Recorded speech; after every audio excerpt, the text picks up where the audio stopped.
The convent bells rang for the last time, with a tone that seemed to drag centuries of prayers and laments. High in the hills of Thessaly, where the olive trees twisted under the autumn wind, the nuns of the Lissa convent gathered in the chapel that was slowly crumbling, as if the stone itself were surrendering to the passage of time. The walls were covered with cracked frescoes, faceless saints, erased by dampness, smoke, and despair. The sound of the bells was not a call to mass, but a requiem. From the horizon, the glare of the fire illuminated the folds of the mountains. The flags of the Ottoman Empire approached, waving like tongues of blood. There were no Christian soldiers coming to their aid, no messengers, no refuge. There was only the certainty that everything they knew was about to be devoured by war. At the altar, the mother abbess, Sister Eleni of Lissa, held a silver crucifix that had survived earthquakes, invasions, and centuries of faith. Her voice was a faint thread between fear and eternity. "If they reach our walls," she whispered, "keep your vows in your heart, because it is the only thing they will not be able to take away." But the wind blowing through the broken windows seemed to mock that hope. Outside, the horses' hooves struck the earth like drums of destiny. The nuns prayed in silence, some with their eyes closed, others looking at the cracked ceiling as if waiting for a divine sign.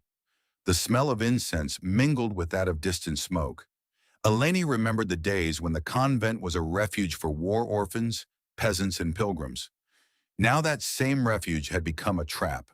The border between Byzantium and the Ottoman Empire was more than a line on the map.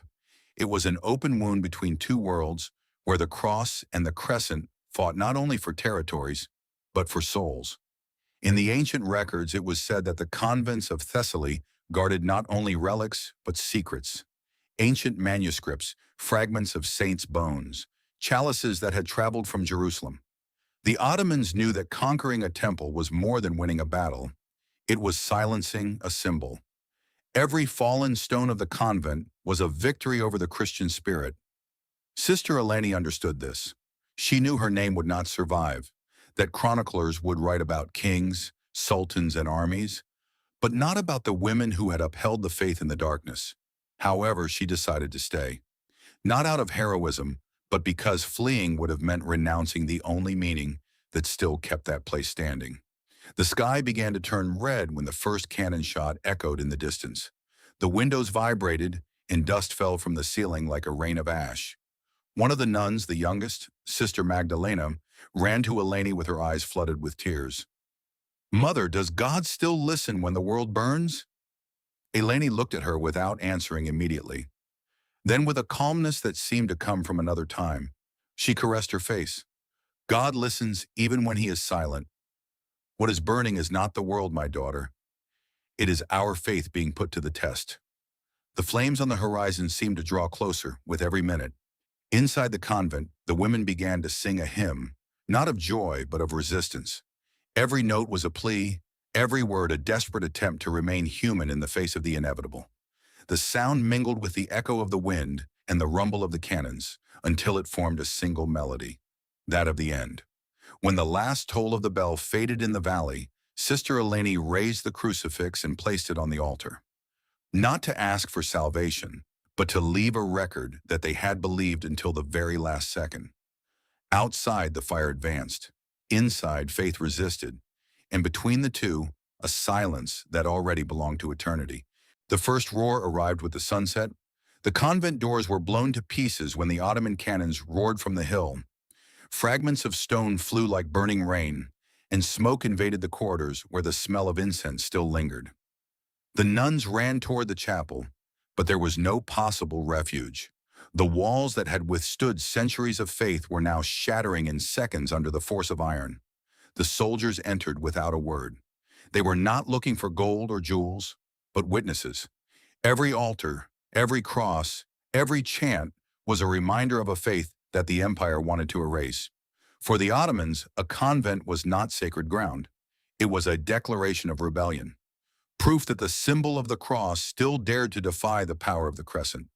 While the fire devoured the tapestries and the choir books, Sister Eleni stood firm before the altar, holding the crucifix that now reflected the glare of the flames. Around her, the sisters hid the sacred objects, a silver chalice, the remains of a martyr, a piece of cloth with golden embroidery.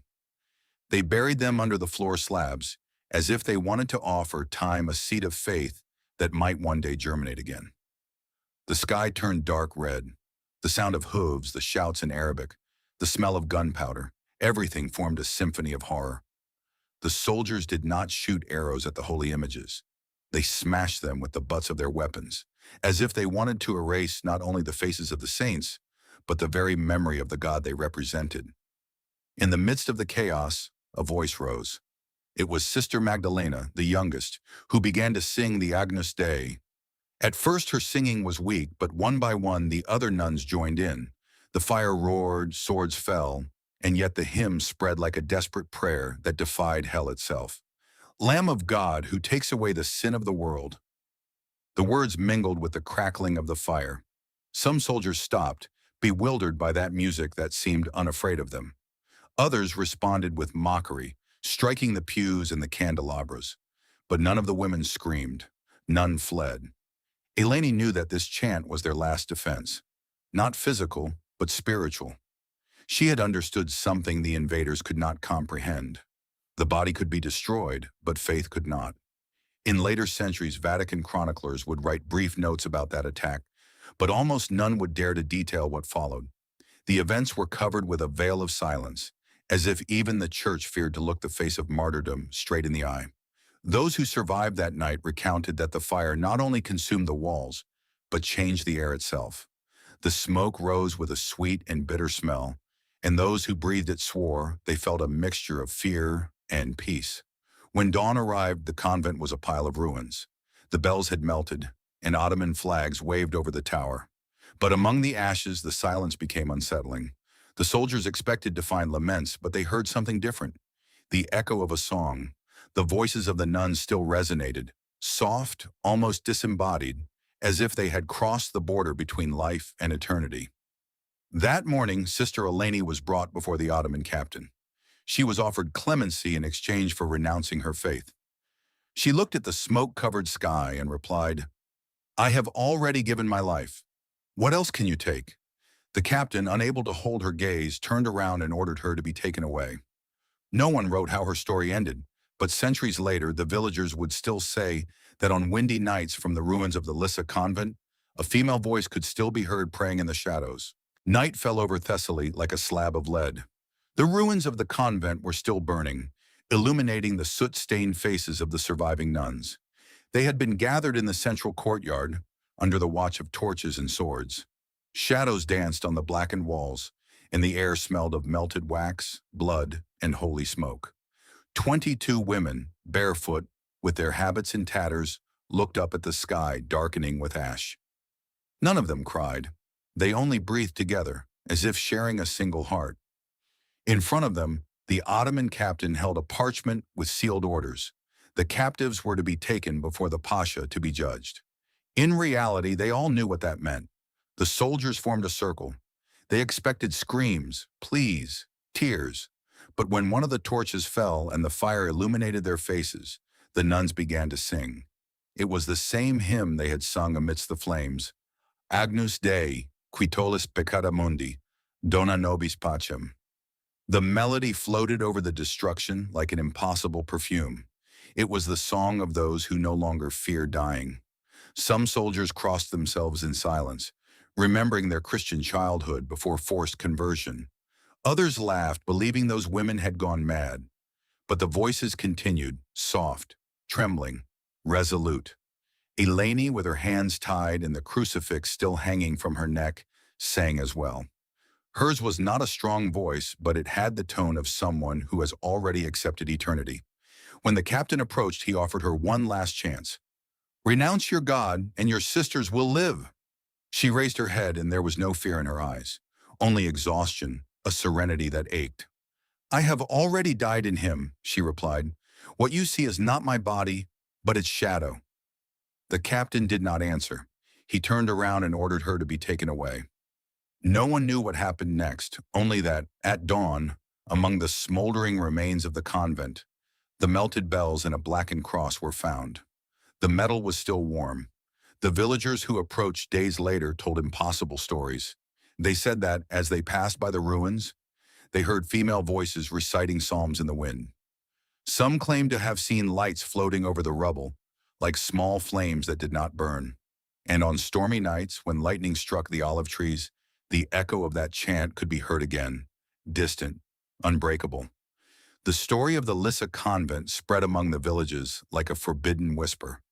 No one knew for sure what had happened to the nuns. For some, they died that very night. For others, they were taken to the heart of the empire. But in all the accounts, one thing was constant. There was no screaming, only singing. The fire had wanted to erase a symbol, but it had multiplied it. What burned in the hills of Thessaly was not just stone and wood, but the last trace of a spiritual border between the Christian and Ottoman worlds. That night, faith was not extinguished. It was transformed into a voice. When the smoke cleared, the silence was deeper than death. Among the ashes, the silver crucifix still shone faintly, half buried. No one picked it up. No one dared. Because there, in that piece of metal, the gaze of all those who had sung to the end seemed to sleep.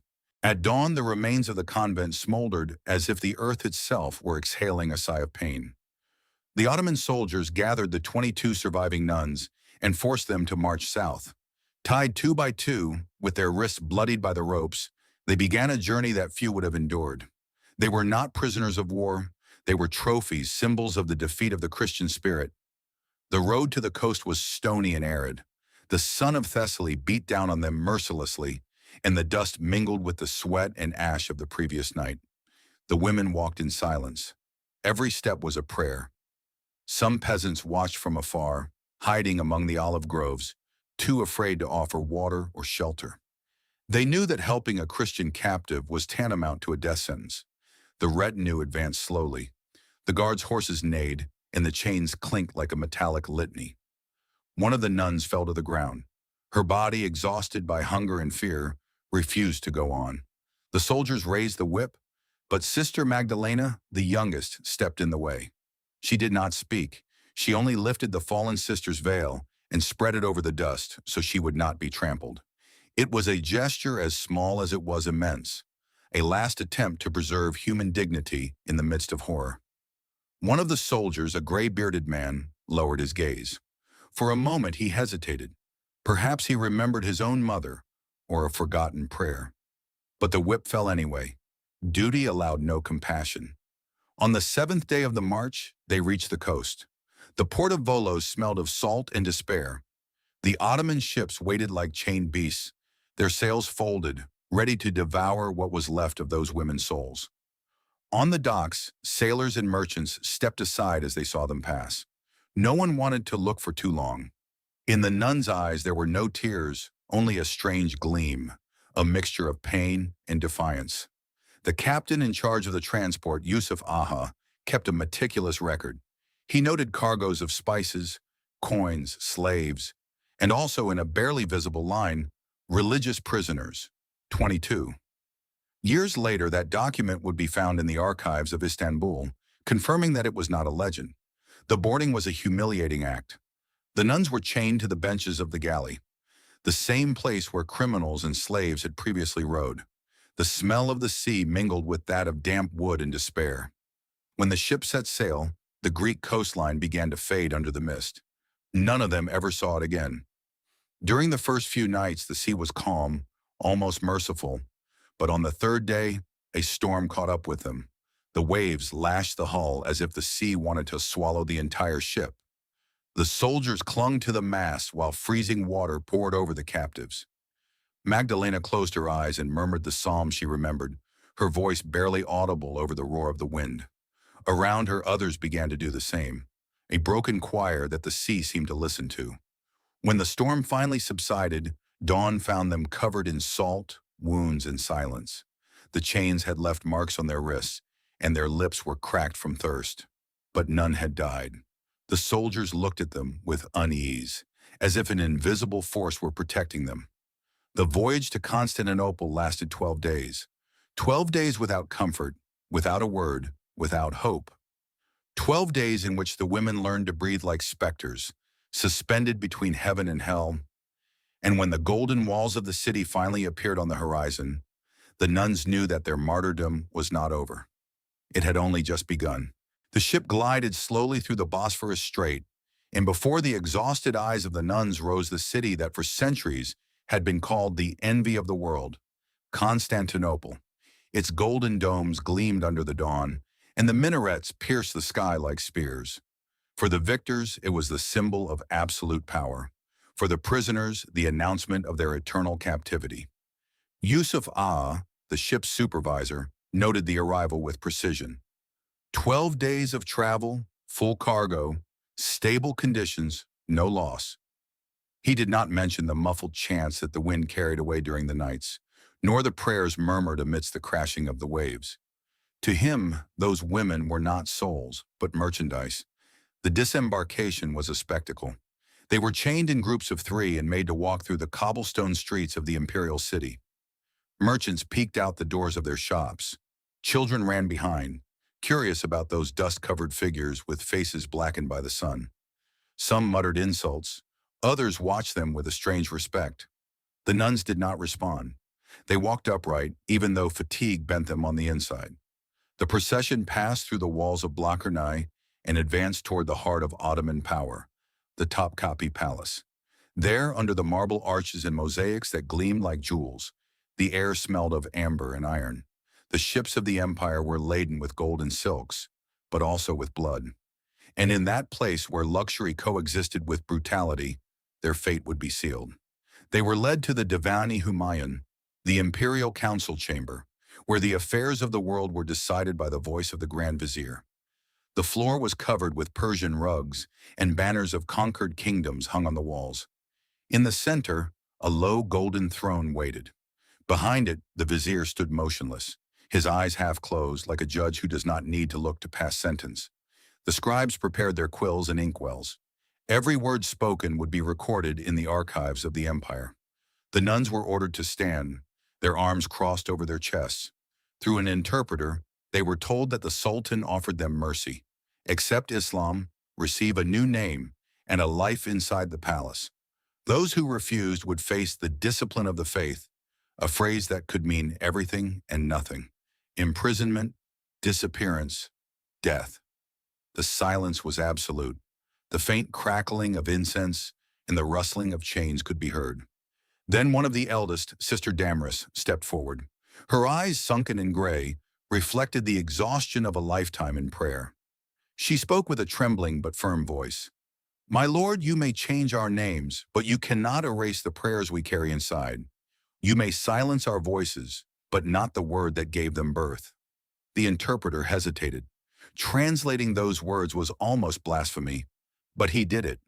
The vizier opened his eyes, and for a moment his face showed no anger, but a strange curiosity, as if he were listening to something that reminded him of a time before his own power. Then with a cold gesture he ordered, "Take them below." None were executed, not yet. Instead of death, they received something worse, oblivion. They were moved to the subterranean levels of the palace, where the shadows knew no dawn. There were the unclassified prisoners, those who were neither slaves nor nobles, those the empire preferred not to name. As they descended the steps, the air grew damper, thicker. The murmur of the city disappeared, replaced by a silence so deep it seemed to devour thoughts. In those depths, time did not exist. Only the echo of power and the promise that no one would leave there being the same person. The nuns understood that the true martyrdom had not been the fire, nor the whip, nor the journey. It was this, being forgotten beneath the splendor of a palace that shone above like paradise, while they were swallowed by its hell. The descent ended in a narrow hallway, built with damp stone blocks. Torches sputtered, casting twisted shadows on the walls. There were no windows, only thick air that smelled of mold and rusted iron.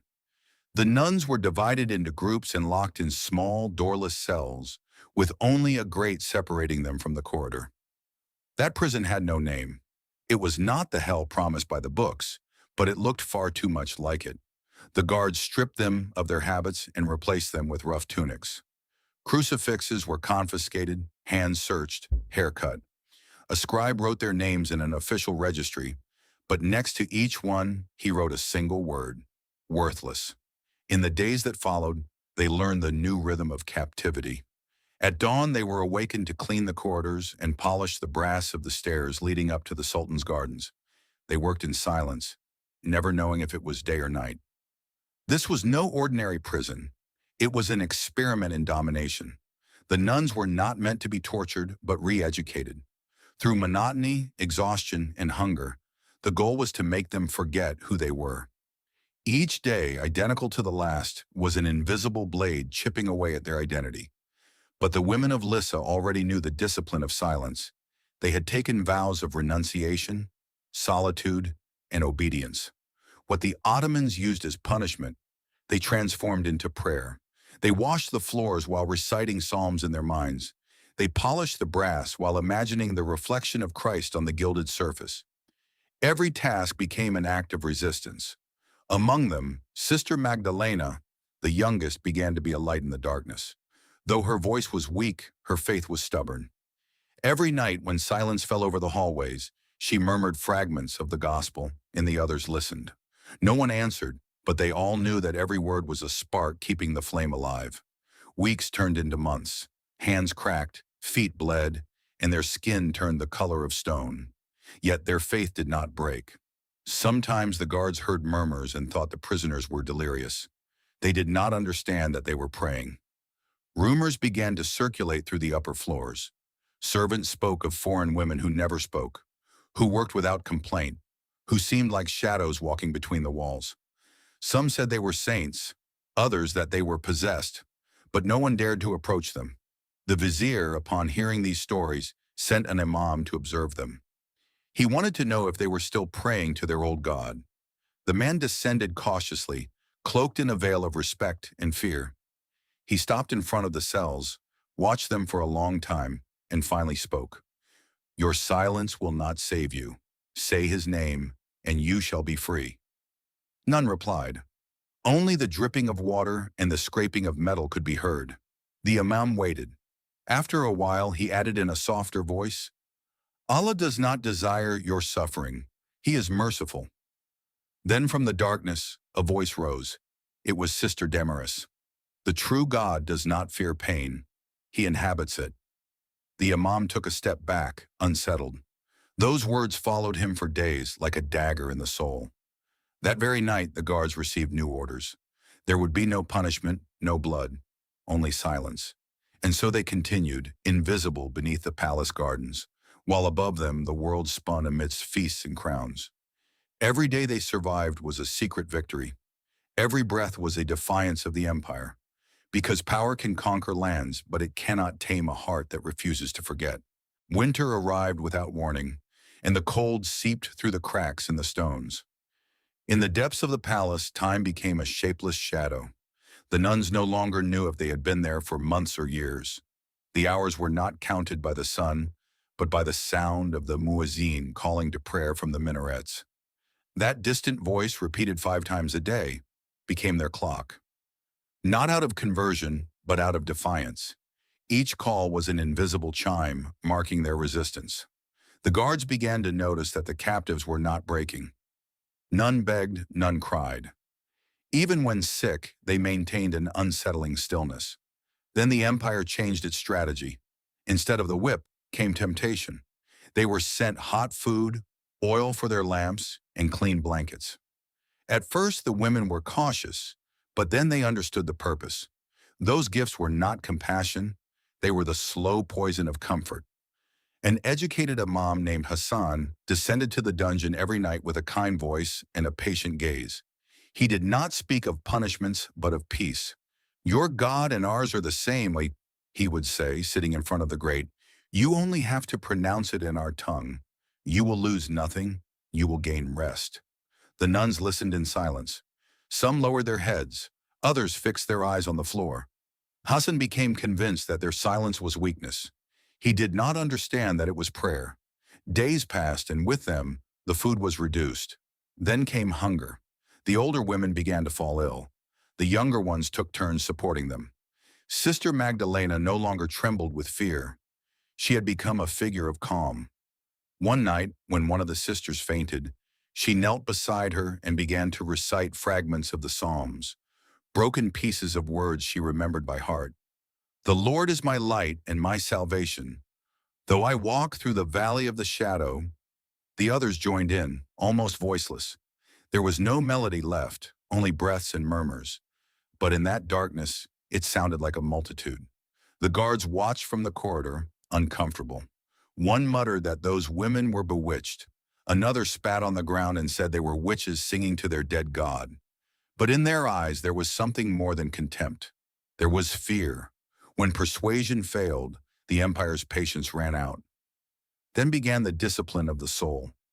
One by one, the nuns were taken to a narrow room with a table, an inkwell, and a scribe.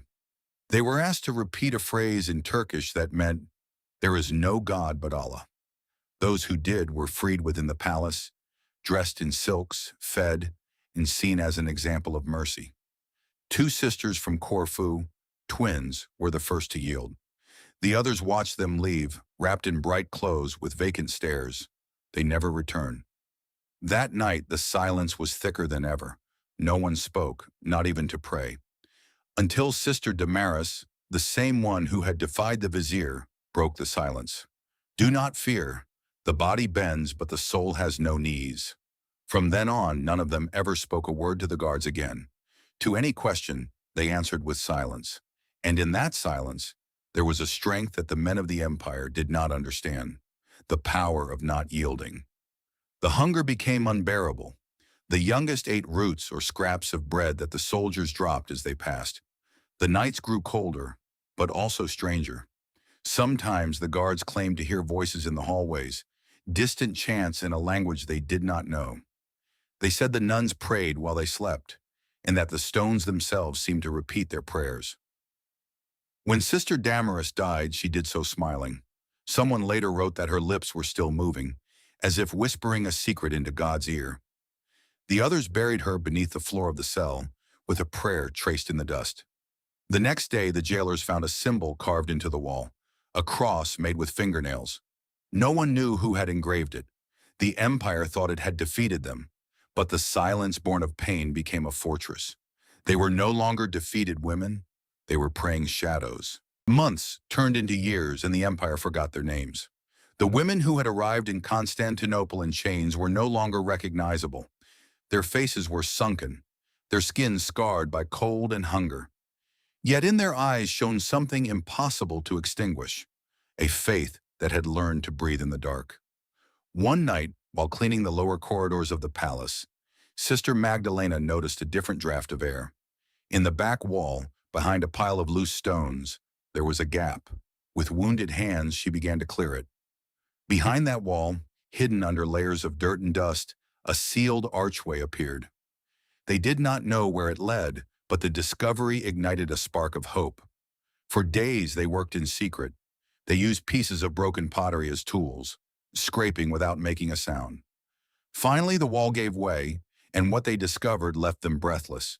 A small chamber, a space barely larger than a cell, with the remains of ancient columns and fragments of Byzantine mosaic. No one had entered there in centuries. The floor was covered in dust, but on one of the walls the shadow of a carved cross could still be made out. That night, for the first time in a long time, the nuns wept. Not out of fear, but out of comfort. They had found a refuge, a secret altar. They cleaned it with their torn clothes, and in the center, they placed a smooth stone. Sister Magdalena took a piece of broken mirror, the only thing they had kept from the past, and placed it on top, improvising a crucifix. Around it, they lit small flames made from grease and scraps of cloth. The place became their hidden sanctuary. There was no organ, no incense, no bells, only whispers. Every night, when the guards slept, the women descended the corridor and gathered there. They did not pray as before, but with words turned into memory. One spoke of her home in the hills of Lissa. Another remembered the laughter of the children she had cared for in the convent. Every memory was a prayer. Thus was born what would later be called the Chapel of Shadows. No one outside those walls knew of its existence for centuries, but the nuns knew. That small space was proof that faith could reinvent itself, even in the belly of an enemy empire. The days passed between work and secret prayer, and although their bodies weakened, their souls seemed to grow stronger. The jailers began to notice something strange. The captives no longer moved with fear, but with a serenity that was unbearable. Sometimes they even smiled. One of the palace scribes recorded a brief note in his diary. The foreigners no longer respond to punishments. They seem to live in another world. He did not understand that, in fact, they no longer lived in this one. Over time, Sister Magdalena began to mark the walls of the chapel with charcoal. Each symbol represented a living sister, a bird for each one, a flame for those who had died. The walls slowly filled with life until the birds outnumbered the flames. It was her way of writing history without words, of ensuring that no one, not even the empire, could erase them completely. Sometimes, on the quietest nights, the nuns heard footsteps above their heads, the murmur of banquets, the music of the gardens, the laughter of the harem. The contrast was unbearable and at the same time sacred. While the world above lost itself in pleasures and ambition, the world below became a testament to eternity. The rumor of their existence began to filter among the servants. Some swore they heard female chants rising from the underground, melodies that belonged neither to Islam nor to Greek. Others claimed to have seen lights moving behind the walls, as if the palace itself were breathing prayers. No one dared to confirm it, but the fear began to grow. The fear of the women who prayed without a voice. Centuries later, archaeologists would discover beneath the foundations of Topkapi a small stone enclosure with carved crosses and a barely legible Latin inscription, Lux in tenebris lucet. The light shines in the darkness. But by then, the women had already disappeared. Only their echo remained alive, resonating among the stones that had learned to pray for them. The secret chapel became their only home. There was no time or hierarchy there, only shared breaths. The dust fell like snow, and in every speck a prayer seemed to float. The walls were rough, but the nuns learned to read their cracks as if they were sacred pages. Sometimes, when the silence became unbearable, Sister Magdalena would raise her voice for just a moment, reciting, "The light shines in the darkness, and the darkness has not overcome it." And that phrase summed up everything they had lived through. The empire, meanwhile, continued to grow in splendor. Viziers changed, sultans died and were replaced by younger, more ambitious ones. Above, the gardens of Topkapi flourished. Below, the nuns survived like roots underground. No one spoke of them, but everyone knew they existed. New servants heard the whispers of the old ones. "Do not go down to the old tunnels alone. The silent ones dwell there."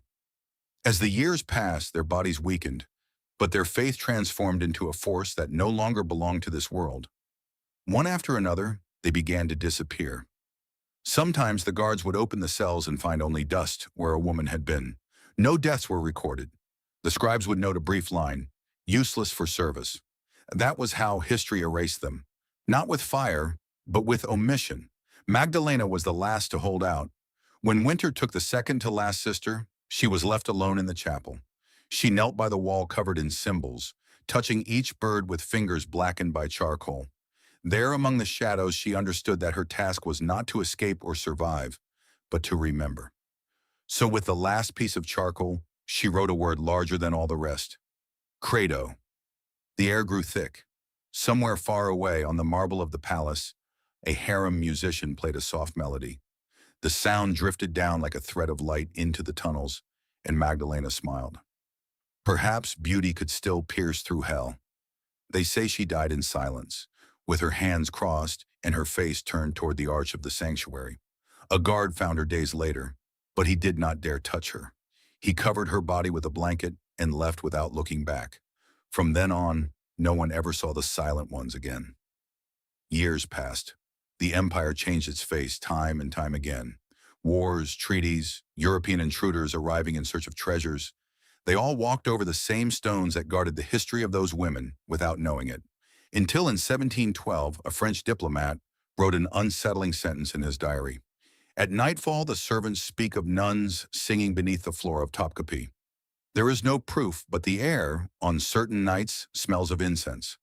Later historians considered it a superstition.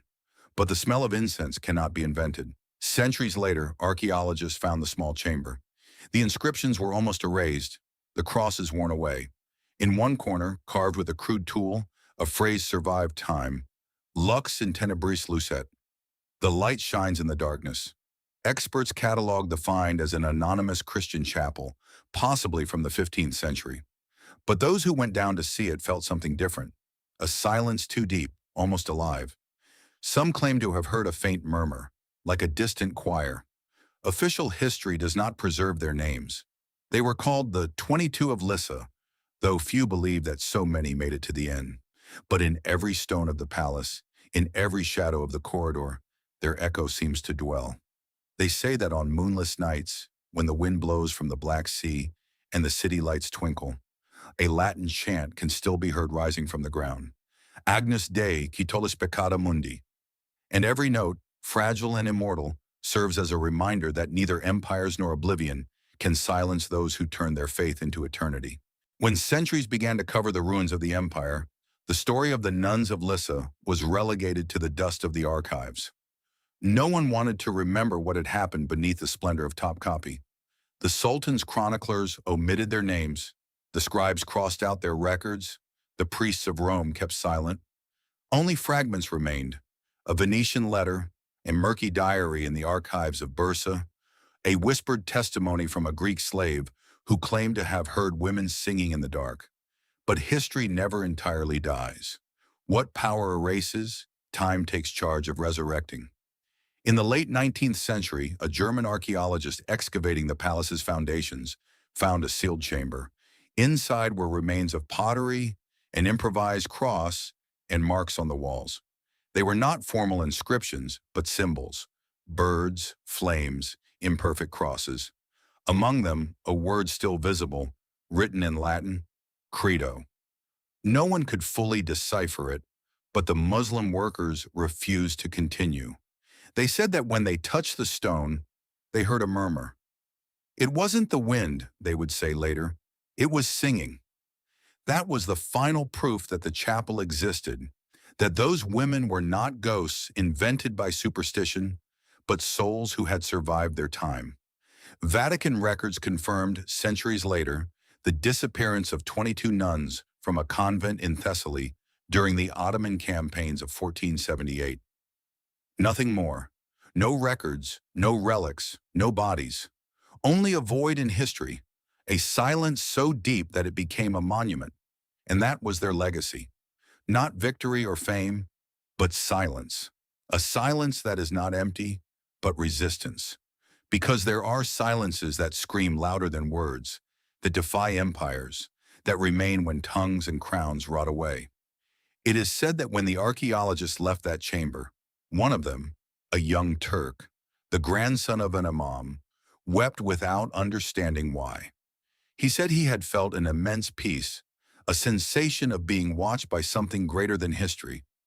Perhaps it was imagination, or perhaps, for an instant, he heard what so many centuries had tried to silence: faith turned into eternity. Today, tourists walk over those same stones without knowing it. They photograph the Sultan's mosaics, the courtyards of the harem, the gardens where tulips bloom. They do not imagine that beneath their feet, several meters deep, rests a small chapel covered in shadows, where a group of women chose to die rather than forget who they were. Sometimes local guides tell the legend to frighten visitors. They speak of voices heard on moonless nights, of lights moving beneath the floors of Topkapi. But those who stop and listen closely say there is nothing sinister in that sound. It is a sigh, a prayer rising from the bowels of the earth. And so, among ruins, dust, and murmurs, the story of the nuns of Lissa is kept alive, not in books nor in temples, but in the echo of the wind blowing through the columns of the ancient empire. Every time someone says a silent prayer, every time a voice refuses to surrender to the darkness, they sing again. Because faith that survives fear does not die. It transforms into stone, into echo, into memory. And beneath the city that was the heart of the world, The same hymn with which it all began can still be heard. Agnus Dei, qui tollis peccata mundi, dona nobis pacem. Lamb of God, who takes away the sin of the world, grant us peace.